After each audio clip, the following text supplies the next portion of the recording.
John, thanks for joining us after our 2-2 draw with Arbroath. What did you make of the match today?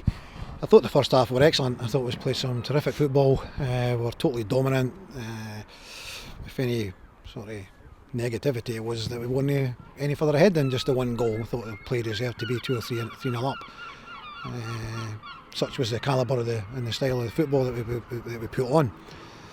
Unfortunately though, we didn't continue that in the second half, and it came under a little bit of pressure. Maybe a little bit against the running play. We scored and gave us that 2-0 cushion. But as you've seen on many occasions, 2-goal lead, it's never one where you can actually say you're home and dry, even with as little as 20 minutes to go.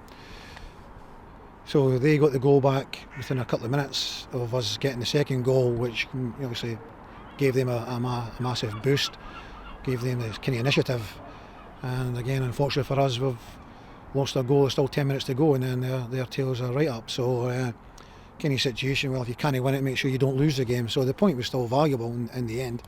If you look across the results in the league today, then it's another game away, no damage done.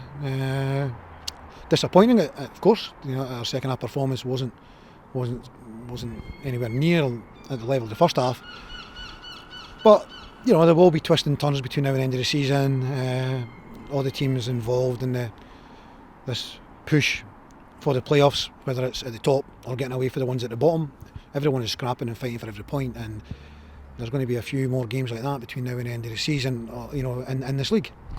Nathan and Adam coming on, was that kind of making sure that comment that you made there that we didn't shift more than the 2 goals today? Was that about making sure that we got something out of it? Yeah, that was what we're trying to do, because at that time, they've got the initiative. They've got the drive at that point in time.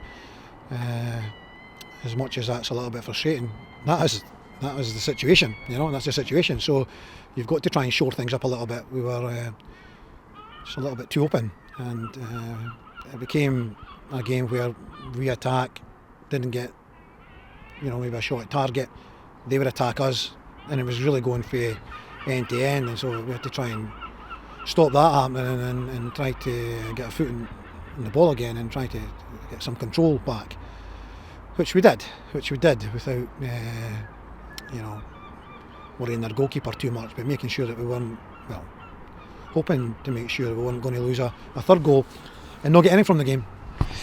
Kind of 11 points separating kind of second top, going all the way down the league with teams that are still kind of fighting for their lives for different reasons. Do you think that will play to our advantage in the coming weeks in terms of this not necessarily being 2 points dropped?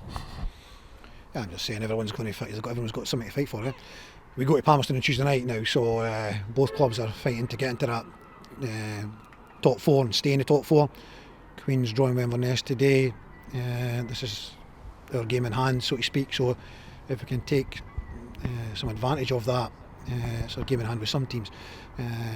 But Palmerston will be a difficult one. Queens have been playing really well. I watched them against Hibs on Monday night there, and they were really good. Even though they lost, they were really good. So again, another typical championship game that will be very, very difficult.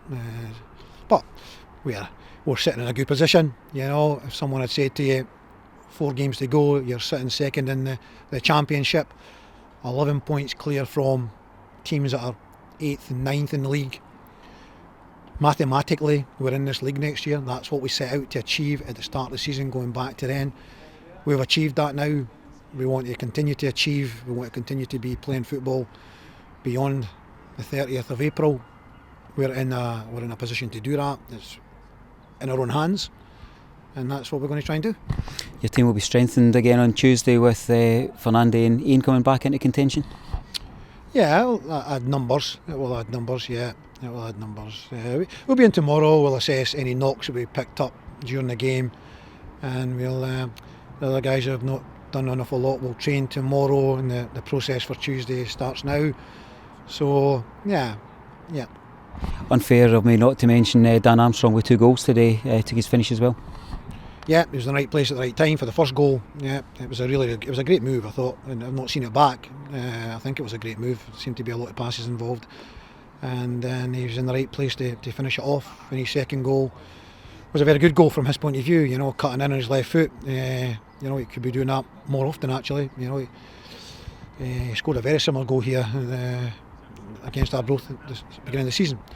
So it was a similar type of goal, very good goal. Yeah. John, we'll look forward to catching up with you after the game at Queen of the South. Okay, thanks David.